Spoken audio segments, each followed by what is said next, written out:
ಈಗ ಕೊಟ್ಟೂರು ಮಿನಿ ವಿಧಾನಸೌಧಕ್ಕೆ ಗ್ರಾಂಟ್ ಅಂತ ತಂದಿರುವಂಥದ್ದು, ಕೊಟ್ಟೂರು 100 ಬೆಡ್ ಹಾಸ್ಪಿಟಲ್ ತಂದಿದ್ದೆವು.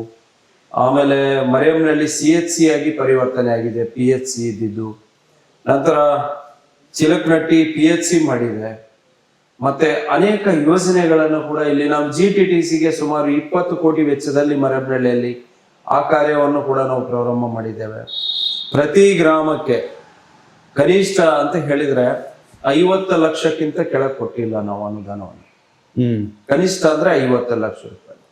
ಅಂದ್ರೆ CC ರೋಡು, ಡ್ರೈನು, ಲೈಟು, ಶಾಲಾ ಕೊಠಡಿ, ಶಾಲಾ ದುರಸ್ತಿ, ಮತ್ತೆ ಹೆಲ್ತ್ ಸೆಕ್ಟರಿಗೆ ಕೊಟ್ಟಿದ್ದೆವು.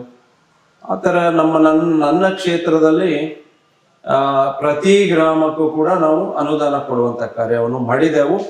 ಆದರೆ ಸರ್ಕಾರ ಈ ಗ್ಯಾರಂಟಿಗಳನ್ನು ಇಟ್ಕೊಂಡು ಸ್ವಲ್ಪ ತೊಂದರೆ ಆಗಿದೆ. ಈ ಗ್ಯಾರಂಟಿಯಿಂದ ನಿಜವಾಗ್ಲೂ ನಾನು ನಿಮ್ಮ ಮುಖೇನ ಅವರಿಗೆ ನಾನು ವಿನಂತಿಯನ್ನು ಮಾಡ್ತೀನಿ ಸರ್ಕಾರಕ್ಕೆ, ದಯಮಾಡಿ ನಾನು ಇದಕ್ಕೂ ಮುಂಚೆ ನಾನು ಈಗ ಹೇಳಿಕೆ ಕೊಟ್ಟಿದ್ದೇನೆ, ನೀರಾವರಿಗೆ ಆದ್ಯತೆ ಕೊಡಿ, ರೈತರ ಮಕ್ಕಳ ವಿದ್ಯಾಭ್ಯಾಸಕ್ಕೆ ಆದ್ಯತೆ ಕೊಡಿ, ಹೆಲ್ತ್ ಸೆಕ್ಟರಿಗೆ ಆದ್ಯತೆ ಕೊಡಿ, ರಸ್ತೆಗಳಿಗೆ ಆದ್ಯತೆ ಕೊಡಿ. ನಂತರ ಈ ರೈತರ ಕೃಷಿ ಪರಿಕರಣಗಳನ್ನ ಉಚಿತವಾಗಿ ಕೊಡಿ. ನಿಮ್ಮ ಫೋಟೋ ಇಟ್ಕೊಂಡು ಪೂಜೆ ಮಾಡಿ ಊಟ ಮಾಡ್ತಾರೆ ಜನ. ಇದು ನೆನಪಾಗಿ ಉಳಿಯುವಂತ ಕಾರ್ಯ.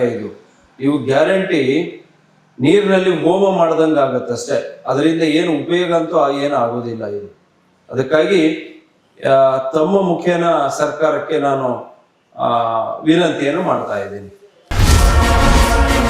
ಕನೆಕ್ಟ್ ಕರ್ನಾಟಕ, ಇದು ನಿಮ್ಮ ನೆಟ್ವರ್ಕ್.